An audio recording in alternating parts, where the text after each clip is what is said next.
Most Protestants today, reflecting upon that, would say, if it doesn't line up with Scripture, the Scripture is my litmus test. So I can take from Augustine when he's in line with Scripture, but I can reject him when he's not. So they would have a more humble, balanced approach. Yeah, which I like that you call it a humble and balanced approach, because that it is. But the first thing to recognize is that these guys are doing scriptural work, meaning none of them are saying, hey, I believe these things about baptism because I've ignored Scripture. I don't care what Scripture has to say. I see.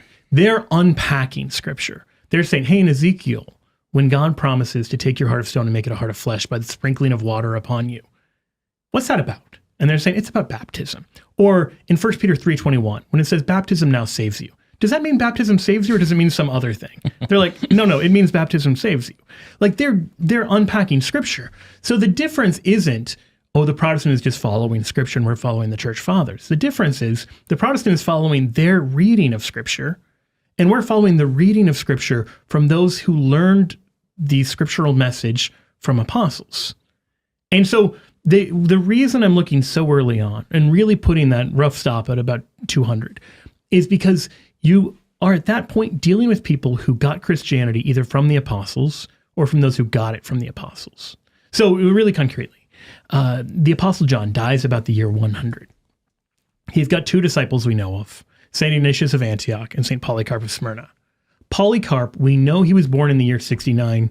We know he died in the year 155 because before a year has passed from his martyrdom, there's an account of his martyrdom written up by those who witnessed it. Mm-hmm. It's one of the best attested 2nd century Christian texts because to commemorate a thing that happened in 155, they write about it in 156. Mm. We're not looking back on it 20, 50, 100 years later, under a year later. They're talking about his witness as he's going to be martyred. And in that witness, he mentions having followed Christ for 86 years.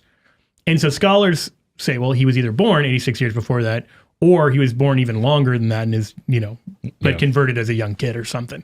So taking the more conservative of those two, that's a birth in the year 69, death the year 155.